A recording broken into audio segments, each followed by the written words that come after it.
we're beginning to realise that we live in a toxic soup.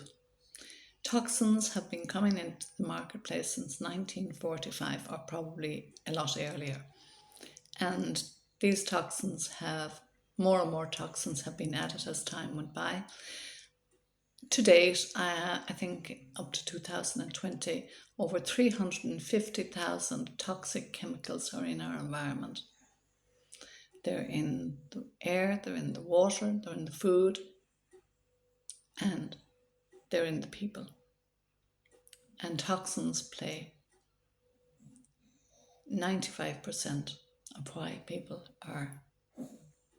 get bad health. And cancer is one of them. I looked after patients for over 20 years. And when they were being taken care of, they were given different treatments, conventional medicine, and alongside them, they were continuing to use and feed their body and their cancer with everyday products that they thought and believed were harmless.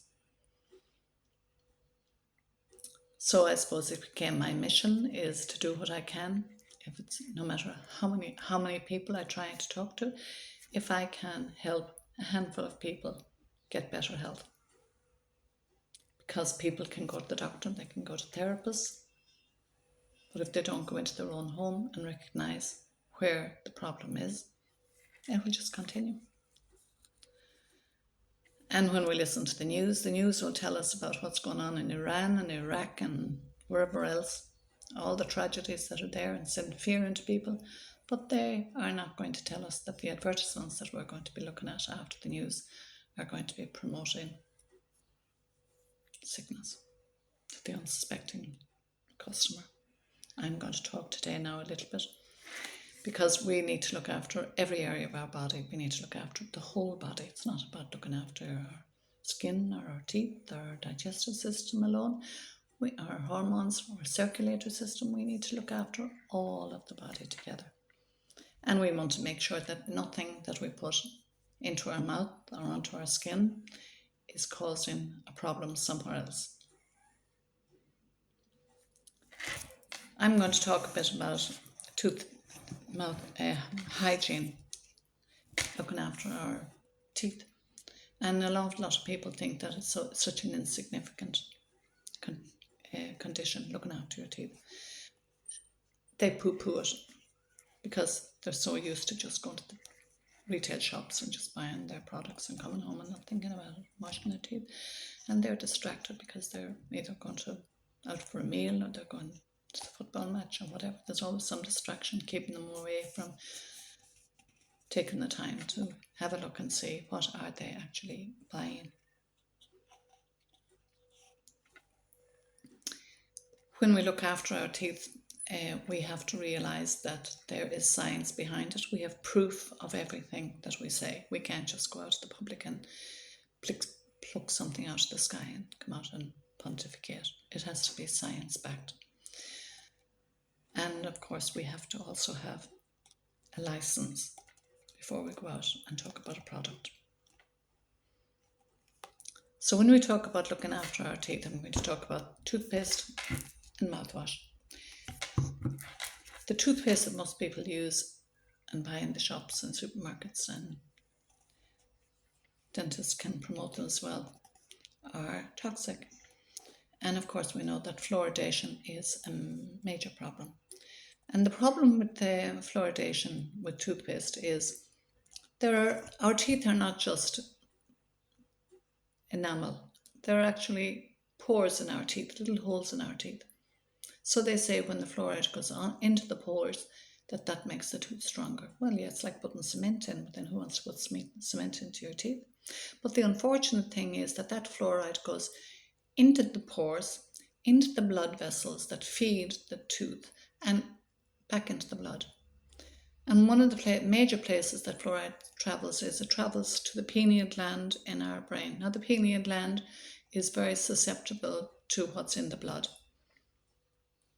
The pineal gland is not being explained very well. We know that the pineal gland is related to what we call our gut feeling. that if somebody says something to us, we can sort of think, no, I don't believe that's right. But where does that come from? It comes from that gland in the brain that has a greater awareness as to what's going on.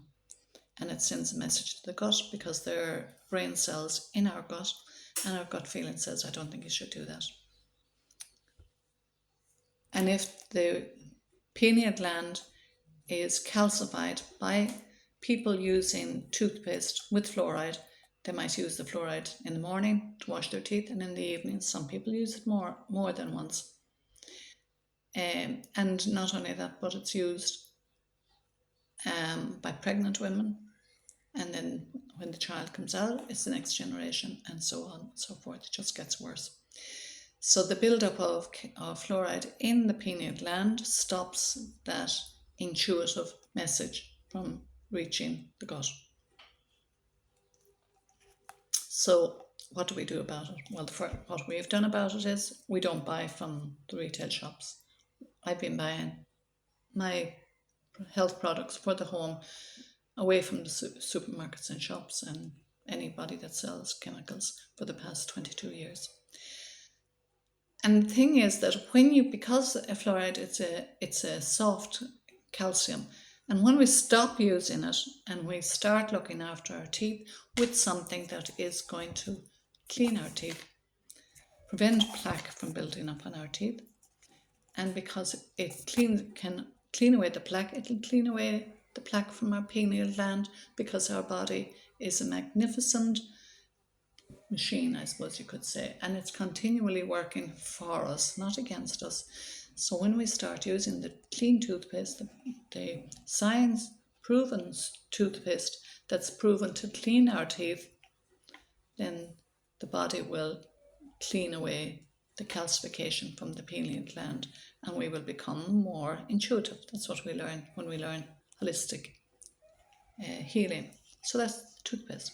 Now the other thing about our teeth is every single tooth is connected to a meridian line to an organ in the body, and that's very important because we need some way for the body to release toxins from our organs and eliminate them.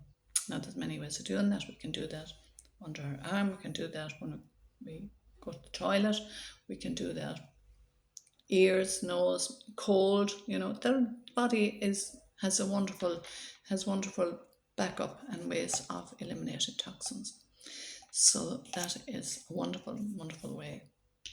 Now the other thing is that we use a mouthwash. Now how many mouthwashes are there out there in the supermarket and shops? They're made from industrial antifreeze, some of them, it's an industrial product. It shouldn't be going into the mouth. So when it goes into the mouth, now the thing about the mouth is we have a lot of bacteria in the mouth. They tell us that it gets rid of 99 or whatever percent bacteria in the mouth. Well, we don't need to get rid of all the bacteria in our mouth. The bacteria in our mouth is part of our immune defense system. We have more bacteria on our body than we have human beings on the planet, but they're there to protect us. We have different bacteria in our skin, different bacteria in our eyes, in our ears, in our nose, all over the body we have different bacteria. So in our mouth, the bacteria that we have, we need to look after it, because if something goes into our mouth that shouldn't be in our body, then the healthy bacteria breaks it down and eliminates it. But when people use the industrial antifreezes and alcohols from retail shops, it just kills away the bacteria, and the bacteria goes, well, this is great, let's go and let's multiply and have a party, and it goes off. And a lot of mouth problems can occur, a lot of throat problems can occur. Children, when they get tonsils, they just whip them out and they say, oh, let's take the adenoids out as well. They are defense mechanisms. They shouldn't be taken out. They're there to protect us. But of course, if there's no bacteria, then there's going to be infection that's going to go from the mouth into the throat. And then they're going to say, well, the infection, and we better get rid of the tonsils because they're infected. Well, of course they're infected. They haven't been looked after.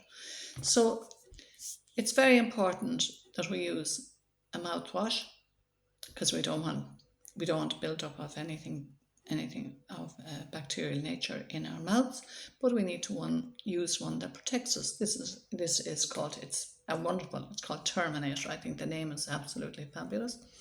Goes into our mouth. I use very little of it, little cap on it, and I just take a little bit into my mouth, wash my teeth, and how much can that do? I mean, that's only our toothpaste and mouthwash, and yet it can protect us in so many ways. So I thought I'd share it. Nice to be able to get rid of these problems easily, simply, and know that we have science behind us, proven it all.